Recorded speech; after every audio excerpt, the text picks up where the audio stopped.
It's good afternoon, Clare Press. Thanks for joining us, Claire. Hello again. Lovely to be with you. Yay! You're back on Yellow Shelf. I have spoken to you about your podcast. As author this time, we now talk about where next. What do we need to know about your latest, almost recent book? Thank you so much. So, my most recent book is called Where Next? Fashioning the Future.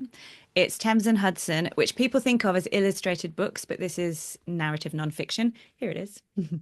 And so, the idea about this book was to write a determinedly hopeful vision of a fashion future we can get excited about. So, I work in sustainable fashion, and the storytelling is often about what a lot of trouble we're in. We talk about this $3.5 trillion global industry, which trashes the planet, ends up with enormous mountains of waste and disconnection and workers being exploited and all of these very important negative stories that we need to be aware of if we're going to change things. But I felt very strongly that we stopped at that point. And a lot of activists, they'll get a mic or they'll get a stage and they'll tell you what's wrong.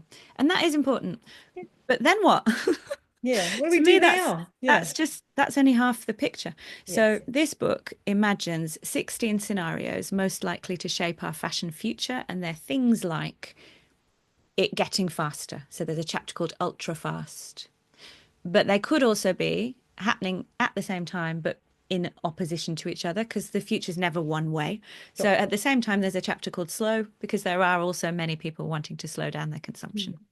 I look at things like digital and biotech and shared. So there's a lot of emphasis on swapping and renting. And I tell stories from people who are already doing fashion differently because when we think about the future, the only thing we have to go on is the kind of small things percolating up in the present. So we're not using a crystal ball, although you can use Yeah. certain empirical methods, trend forecasters do it to see what's coming next.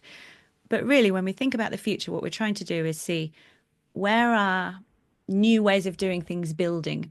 So I just travel around talking to people who are doing things differently and then tell their stories in this book. And I'll just say this because it's so nice. Yeah. So I started with this little trope, which was an exercise in imagining. And the first word is imagine. And I'm inviting the reader to paint a picture of the sort of fashion future they could get excited about, one that makes them feel delighted, like they want to rush towards it instead of depressed because everything's so wasteful. And Yeah. I'll read you the first two lines rather than the first two pages. Imagine. The fashion world is built on genuine beauty. The appeal of a garment extends right back through the process of making it, whether that is by skilled hand or sophisticated machine. The people who make our clothes are treated with respect. Materials are regenerative, etc., etc. That was more than two lines. But so I'm trying to paint this picture. Yeah. And then at the end of doing that, I say to the reader, now take a minute and try and do it for yourself, because we'll Yeah. all have different ideas of what we would like it to What we be. visual. Yeah. And so, yeah, I hope that this book, and actually I've traveled around the world talking about it, so it does work. It Yes. gives people like an invitation to think, Yeah. to stop catastrophizing for a minute and like challenge yourself to think, Great. what if we turned the climate situation around? What if we made the place fairer and more equitable and beautiful? What would it look like? Yeah. And Claire, you've had this extensive history in journalism. What inspired you to write this book? I know there's other books previous, which feel free to mention those as well, but what was it about? Why did you feel the need to write this book? Yeah, thank you. So the first book I wrote about sustainable fashion is called Wardrobe Crisis: How We Went from Sunday Best to Fast Fashion. And even though it's got some jokes and lots of fashiony stories in there, it is still quite a confronting book. I don't want to say gloomy because it is quite funny. I'm always trying to be cheerful. But anyway, in terms of the tone. But the material in there, if you didn't know about it, will shock you and make you stressed out. Yeah. And so years later, I really feel that not only is it incumbent on us that want to change the world to try to present future possibilities that give people some kind of roadmap out of this mess we're in, but also that there is change happening and there are lots of brilliant people doing wonderful things. And I Yeah. think someone told me this thing the other day. It was actually from a podcast the Vox does. It's called The Grey Area. The Yeah. guy who presents it is Sean Illing. He's an American. My husband listened to this and he said, "Oh, you like this?" It was about tech. Yeah.